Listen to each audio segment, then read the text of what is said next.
land of the free and the home of the brave. You can sing it. Gives me great pleasure and I'll take only 3 cuts. EUGENE McCARTHY. The press called him Clean Gene when he ran against the war in Vietnam. Why are we in Vietnam? Every time we have escalated The Needle was his nickname on Capitol Hill in honor of his wicked wit. The poet Robert Lowell declared him a one-man Greek chorus.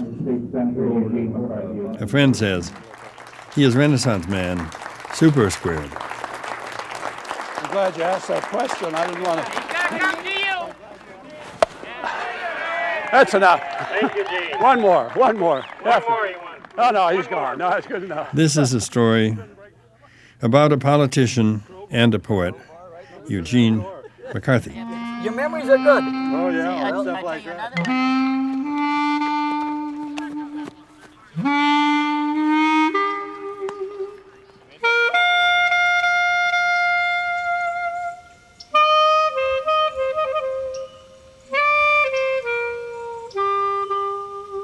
Euripides said the athletes were the most dishonest people around. In his time, 300 BC. Let's be in here. This has got some really pretty good stuff in it when I began to be almost cynical.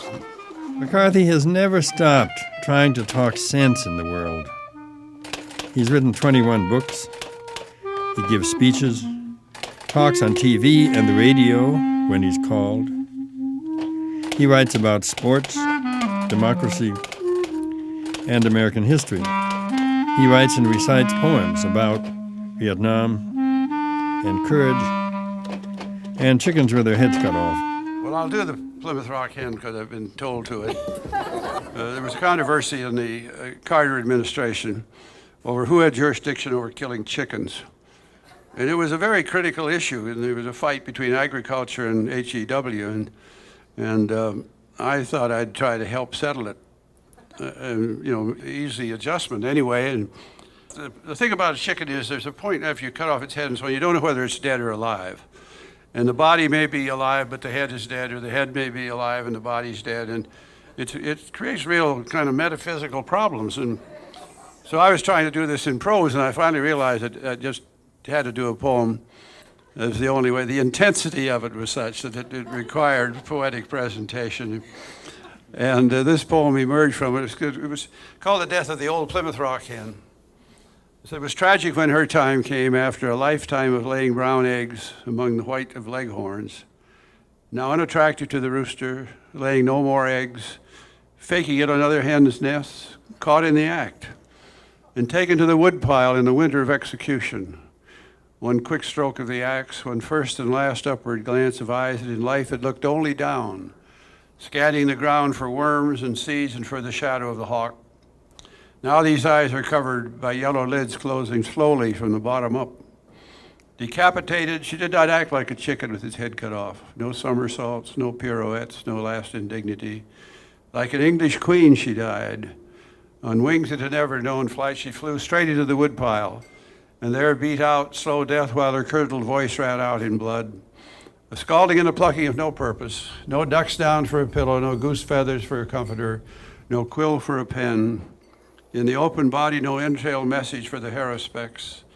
Not one egg of promise in the oviduct, in the gray gizzard, no diamond or emerald, but only half-ground corn, sure evidence of unprofitability. The breasts and thighs, the wings and things, the Pope's nose, the strong heart, fed only for chicken soup and stew. And then in spring, when blooded and feathered wood is used, the odor of burnt offerings about the kitchen stove. So,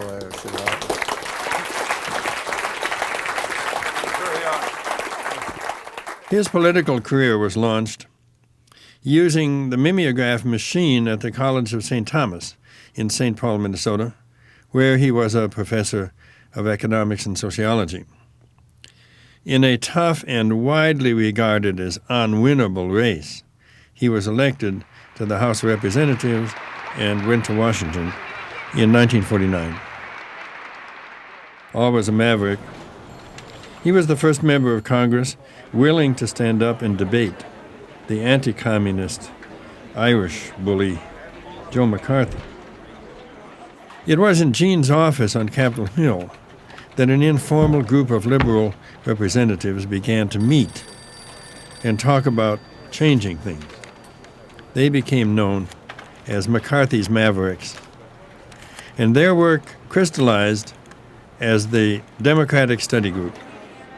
Still active, their thinking informed John F. Kennedy's New Frontier and then the Great Society of Lyndon Johnson. Joking that the House is not a home, he ran for the Senate and won in 1958. As senator until 1971, he sponsored bills for oversight of the intelligence services and civil rights for migrant workers and the disabled. It was McCarthy who entered Ike Eisenhower's most famous speech into the congressional record. Eisenhower's final warning was about the military-industrial complex. And what he didn't say, was that it developed while he was president. We can prevent the first sign of something was happening was about 1947. It was after the war. It was before I went to Congress, but it was an appropriation bill with a new name. They called it the Department of Defense. The war had been fought under the direction of the War Department. But somewhere after the war, somebody, and I tried to find out from the Pentagon, I said, how did that word change come in? And they just said, oh, it just came up in that appropriation. I said, well, things don't happen that way. I've been on committees, and somebody had to say, let's change the name. And they would never admit who had done it and how it had happened. So since that time, we never conduct wars now. It's just national defense. And if you have a War Department, some person might say, where's the war? I say, well, we don't have one. Well, are you planning one? No, we're not planning one. But if you have a Defense Department, you say, defense, there's a threat. Or if it isn't real now, it will be. So it's a covering title for unlimited defense. There's no limit to, it's kind of Kafka-like. You can always hear a scratching sound. And when they finally got us so defended on Earth, in the Reagan administration, they said, it's out there, space defense. So it goes to infinity. You can never have enough defense. You can always hear a scratching sound, internal, external, inner space, outer space, on Earth, wherever it comes from. Do not reject this man. When he nominated Adlai Stevenson for president in 1960 at the Democratic Convention, he found his hat in the national political ring. He spoke to the people.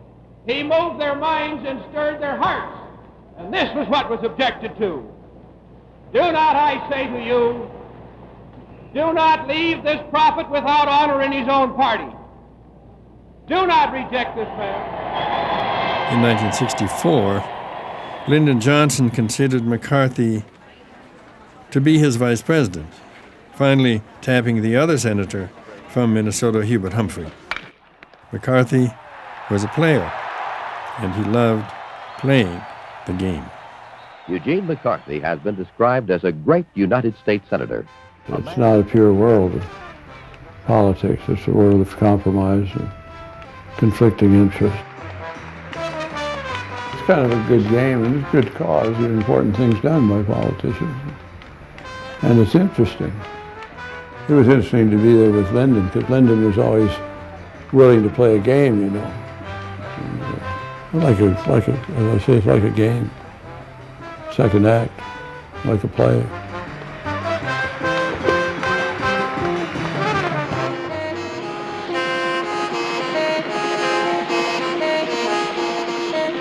It was the Vietnam War which thrust McCarthy onto the main stage of American politics.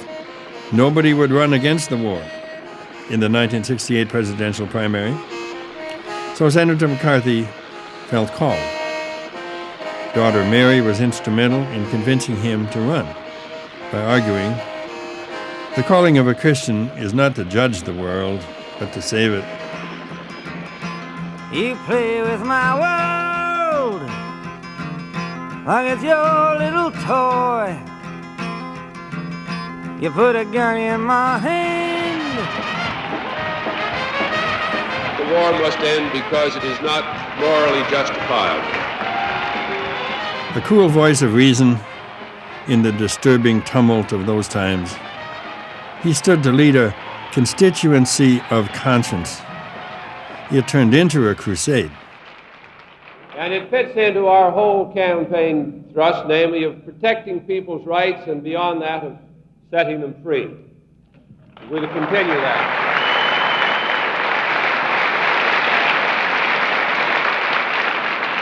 We'll go on in great things and also in small things to demonstrate our continued belief that there is a certain power in human reason, which is really the only instrument we have with which we can give some direction to life and history.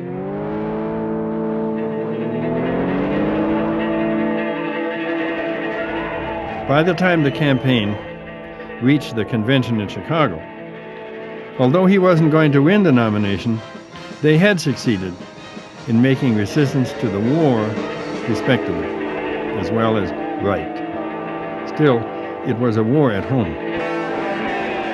You learn really how strong the establishment is.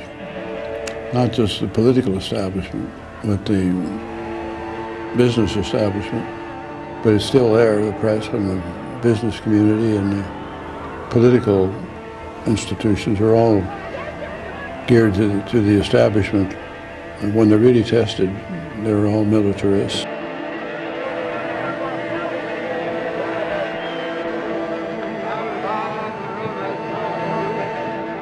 I'll give you 2 Vietnam poems. They're kind of morbid stuff. But it was a kind of a Sam Donaldson question. They always like to say, what would you do right this minute if you were president of the United States? Well, you don't know what you do. You know, you say, well, go to sleep or get up or do something. And I felt rather good. I said, well, and I didn't know this was a poem until Robert Lowell said I'd spoken a poem. So I've fixed it up a little bit since, as you know, we cheat a little bit. But I said, well, I would take our corrugated steel out of the land of thatched huts. And I'd take our tanks and bulldozers out of the land of the water buffalo. And I'd take our flamethrowers and napalm out of a land that scarcely knows the use of matches, and take our helicopters out of a land of colored birds and butterflies, and give you back your small villages and farms, your small and willing women, and trust you to your God, some blind and some many-handed, which I thought was a fair proposition. You know? And the other is a be like conversation. And I don't know, you followed me live, but you know the story. In the New York Times, in the middle of March in '68, had a story about how 2 companies of American soldiers had surrounded this group of Viet Cong soldiers, 128, and held them there while they were killed by helicopter fire, which is a complete fabrication of the military. And this is called Me Like Conversation. Said, how old are you, small Vietnamese boy? 6 figures, 6 years. Why did you carry water to the soldier now dead? Your father. Your father was enemy of the free world.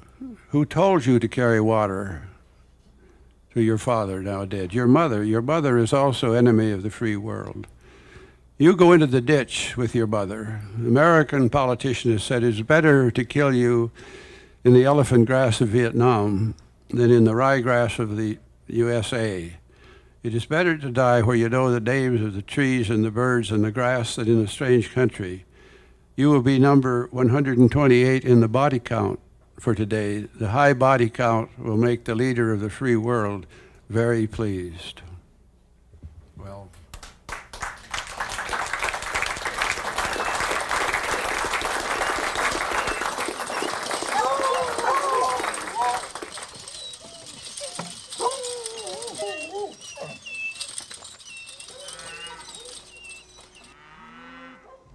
What does that mean? I'm sorry, I was right. Well, you can figure that out. I say that it doesn't work if you say, I'm sorry I was right. If you say, I'm sorry I was wrong, they say, you're a good fellow. You know, and they forgive you very quickly because it makes them right. But if you say, I'm sorry, I'm right, why, it irritates them. And I don't advise it to other people. So what's the news today? Clinton looks kind of depressed, I think. Old Senator Milliken from Colorado, and you get these panic situations, and he'd say, no point in having any debate. He said, just paint a white stripe down your seat of your pants and run with the antelope.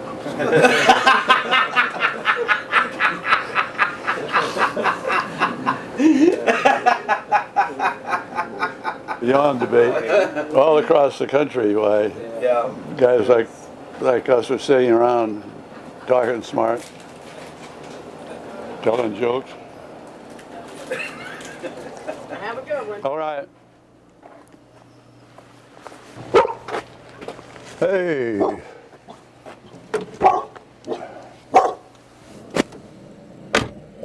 Hey, yeah, I don't trust you. I don't trust you.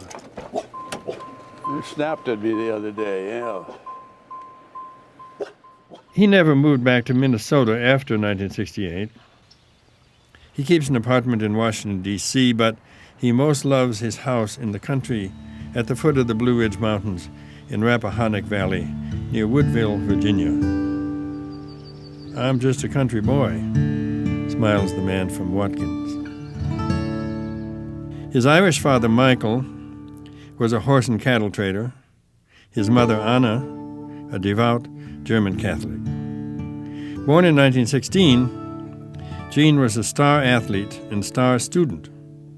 He spent 2 summers reading Dr. Eliot's 5-foot shelf of books, the Harvard classics, from cover to cover, pondering Plato, Aristotle, Sir Thomas More, and Machiavelli. He has 2 older sisters, Mildred and Marion, and a younger brother, Austin.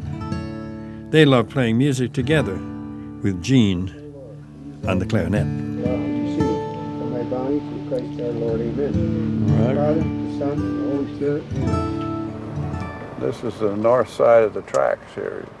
I don't know if you noticed the 3 big symbols as you come into town. The elevator, the bread of life, the water tower. And the water tower, water, bread, water. And, bread and water, and then the church. And the church, yeah. The 3 symbols that stand out.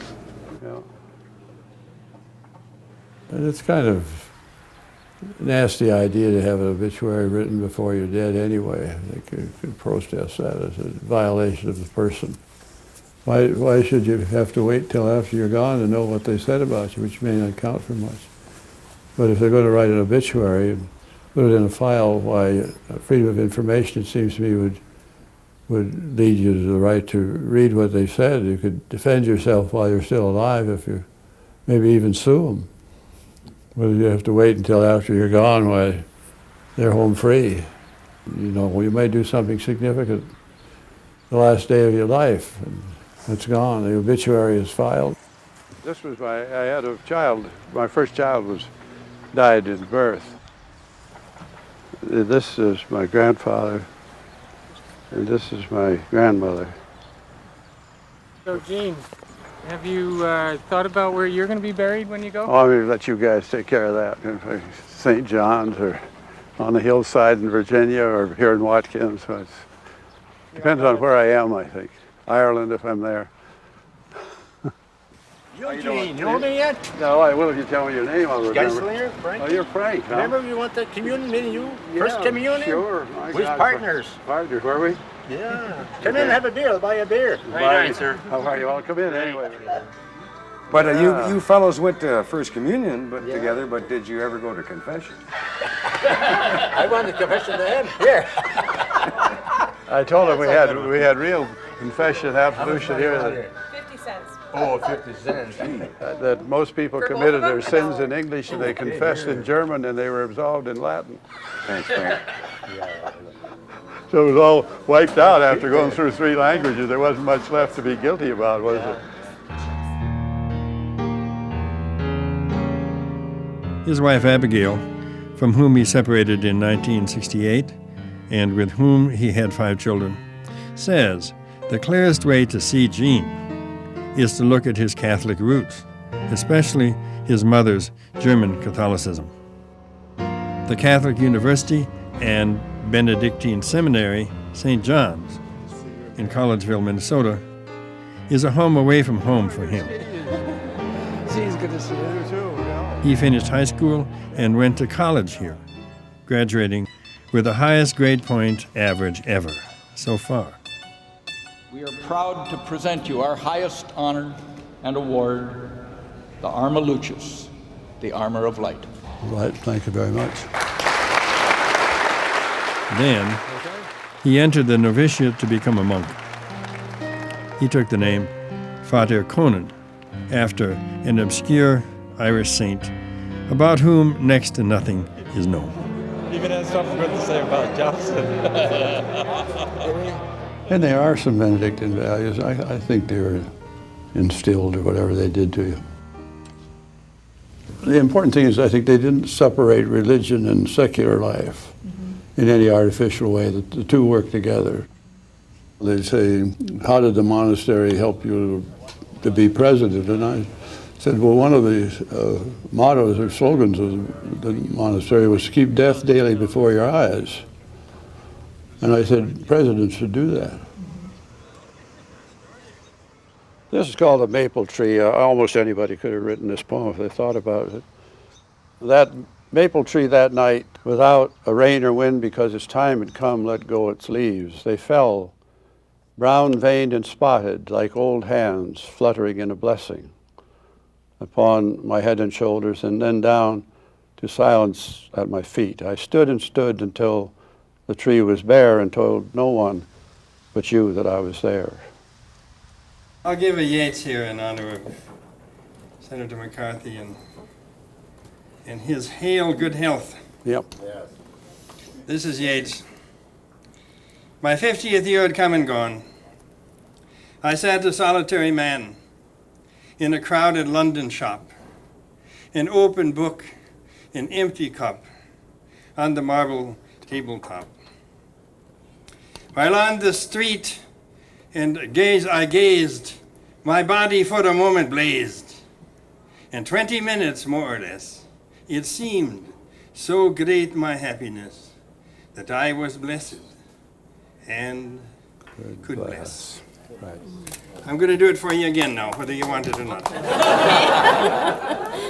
Just to warn you, this kind of thing, when you feel that you are blessed, it never happens before you're 50. And it's worth 20, 30, 40 years to have it. And remember, he says you got to have an open book. You don't stop reading or you'll never have it. You think this is interpretation's all right? Oh, it's all up to now, yeah.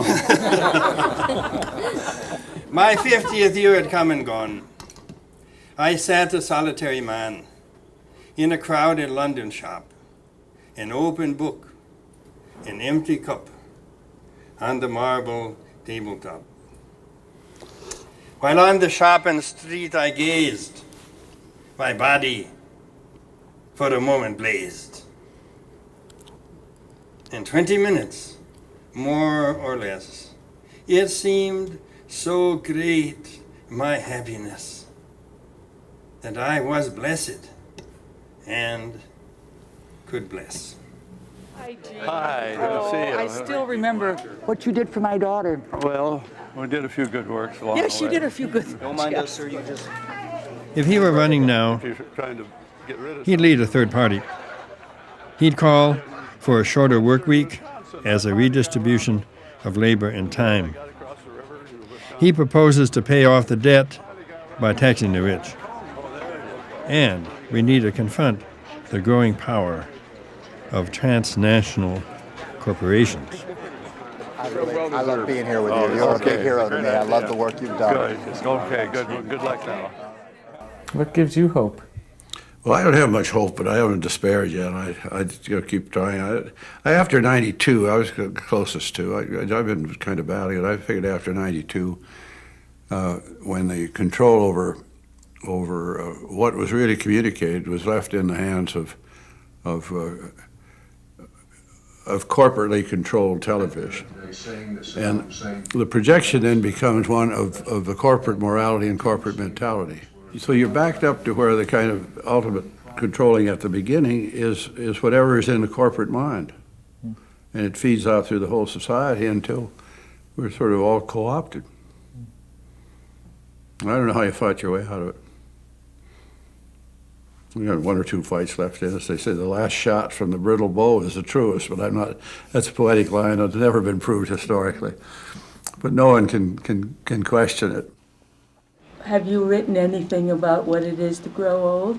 I was born the same year you were, so I'm there Good, too. that's all right, yeah. We're beyond the reach of the scriptures by, we're free agents now. Once you get beyond that, Have you written your innermost thoughts about what it feels to grow old? I wrote a book, a poem on courage after 60, and I keep, you know, it carries on. It gets, you get more courage after 70 and so on.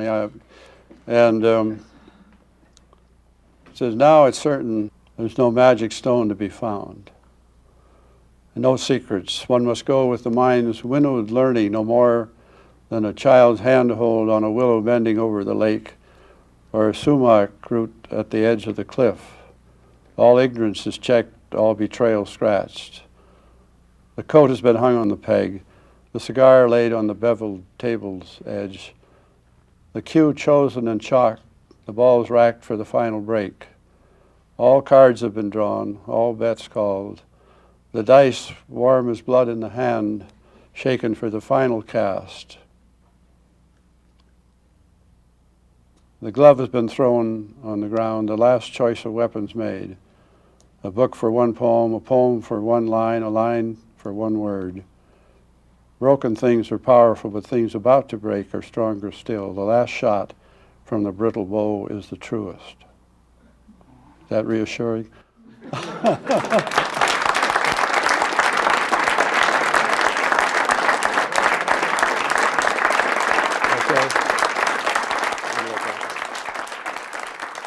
I would close with a quotation from Walt Whitman, which I think describes very clearly what this America can be, what it should be, and what it must be.